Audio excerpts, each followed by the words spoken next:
स्वागत है आपका। आप देख रहे हैं लाइव टाइम्स। मैं हूं आपके साथ पिंकी धनखड़। खबरों के खास बुलेटिन की शुरुआत करेंगे और इस वक्त की बड़ी खबर इंडिगो से जुड़ी हुई सीधा सामने आ रही है। इंडिगो के शेयर में भारी गिरावट देखी जा रही है। बीएसई में इंडिगो का शेयर 8.62% टूटा है। इंडिगो का शेयर 4,907 रुपए पर बंद हुआ है और 5 पैसे पर ये बंद हुआ है। इंडिगो का शेयर 4,907 रुपए 5 पैसे पर बंद हुआ है। इंडिगो का शेयर अब देखिए कितनी गिरावट ये देखी गई है। भारी गिरावट इंडिगो के शेयर में इस वक्त देखी जा रही है। इंडिगो के जो हालात इस वक्त बने हुए हैं वाकई में काफी दयनीय है ये हालात, क्योंकि जिस तरीके से मैनेजमेंट नहीं हो पाया था और ऐसे में इस एयरलाइन को बड़ा झटका लगा है। लोगों का विश्वास तो टूटा ही, लेकिन साथ ही साथ यहाँ पर शेयर में भी भारी गिरावट जो है वो देखी जा रही है, जिसके चलते अब इंडिगो को कड़ी मशक्कत करनी पड़ेगी एक बार फिर से अपने हालातों को सामान्य करने के लिए। लेकिन फिलहाल अभी इंडिगो मुसीबतों में लगातार घिरती जा रही है और एक के बाद एक तमाम मुसीबतें जो हैं वो इस वक्त में इंडिगो के सामने खड़ी हैं।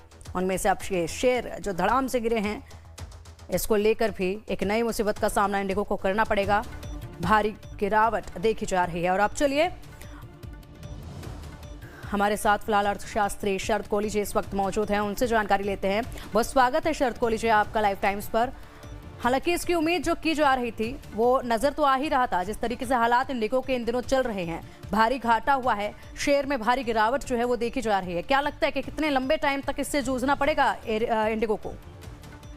नमस्कार पिंकी, आपको और लाइव टाइम्स के सभी दर्शकों को मेरा प्रणाम। देखिए, जब तक इंडिगो जो उन्होंने लोगों के साथ किया है, जो सरकार को ब्लैकमेल किया, लोगों को एक बेट बनाया, लोगों की आड़ लेके उन्होंने जिस प्रकार से काम किया है, मुझे लगता है हजारों पैसेंजर्स को परेशानी हुई। जब तक ये सारा नॉर्मल नहीं आ जाता और इंडिगो के ऊपर पेनल्टी लगेगी, कितनी पेनल्टी लगेगी डीजीसीए डिसाइड करेगा, उसको कारण बताओ नोटिस दे दिया गया है। तो कितनी पेनल्टी लगती है, कितना घाटा इंडिगो को सहना पड़ता है, जब ये फैसला हो जाएगा तब पता लगेगा कि कितना है। पर फिलहाल इंडिगो ने अपना 63% मार्केट शेयर को बहुत बड़ी घात लगाई है। मैं यूं कहूंगा कि उन्होंने कोशिश तो ये करी कि हम सरकार को ब्लैकमेल कर लेंगे या लोगों को ब्लैकमेल कर लेंगे, पर अपने पैर पे कुल्हाड़ी मारी है, क्योंकि वो ये समझने लगे कि अब हमसे बढ़कर कोई मार्केट में नहीं है, हम जो कहेंगे वो सरकार को करना पड़ेगा। उसके बदले में उन्होंने लोगों को परेशान किया। किसी व्यक्ति का कोई अस्पताल में था वो नहीं पहुंच पाया, कोई अपनी शादी में नहीं पहुंच पाया, कोई काम धंधे नौकरी पे नहीं पहुंच पाया।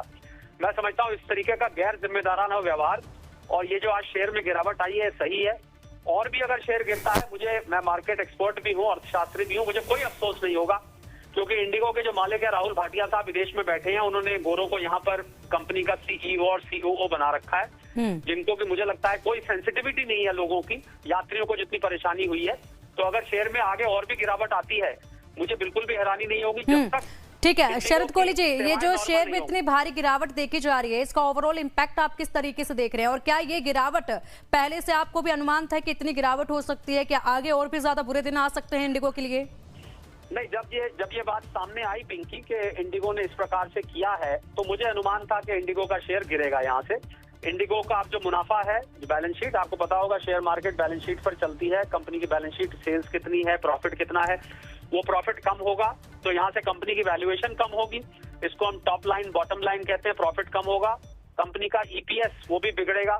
जो पैमाने शेयर मार्केट में शेयर को चलाते हैं, उन पैमानों पर जब घात लगेगी तो शेयर लाजमी बात है गिरेगा। इसमें वो लोग भी गेहूं के साथ धुन पिसता है पिंकी, जिन लोगों ने इंडिगो के शेयर्स ले रखे हैं, जिन निवेशकों ने, रिटेल निवेशकों ने, खासकर छोटे निवेशकों ने, मुझे लगता है वो साथ में खामखा पिस गए। परंतु शेयर मार्केट में होता गया पिंकी कि जब आप शेयर मार्केट में निवेश करते हैं तो आपको ये अनुमान रहता है कि कल को मार्केट में कोई ऐसी बात हो जाती है तो हमें इसमें घाटा हो सकता है। तो कुछ हद तक तो तैयार होते हैं, पर मुझे उम्मीद है क्योंकि 63% मार्केट शेयर है तो ये अपने घाटे की भरपाई ये करेंगे और वापस इनको अपनी सेवाएं नॉर्मल करनी पड़ेंगी। और लोगों की शॉर्ट मेमोरी भी होती है, लोगों की याददाश्त कम होती है। इनकी तो उम्मीद है कि कुछ हफ्तों में जब ये सब ठीक हो जाएगा। बिल्कुल, लेकिन शरद कोहली जी बिल्कुल आप ठीक कह रहे हैं, इनको यहाँ पर दोबारा से सेवाएं जो हैं देनी होंगी और पूरी तरीके से अपने मैनेजमेंट को ठीक करना होगा, सहूलियत लोगों को पहुंचानी होगी, पैसेंजर्स को देनी होगी। लेकिन इतना आसान भी नहीं होगा इंडिगो के लिए दोबारा से जनता का विश्वास जीत पाना, पैसेंजर्स का विश्वास जीत पाना। फिलहाल बहुत शुक्रिया आपका इन तमाम जानकारियों के लिए, क्योंकि अभी तो इंडिगो के दिन काफी खराब नजर आ रहे हैं। आने वाले वक्त में देखना होगा इंडिगो किस तरीके से मैनेज करती है इन बुरे दिनों।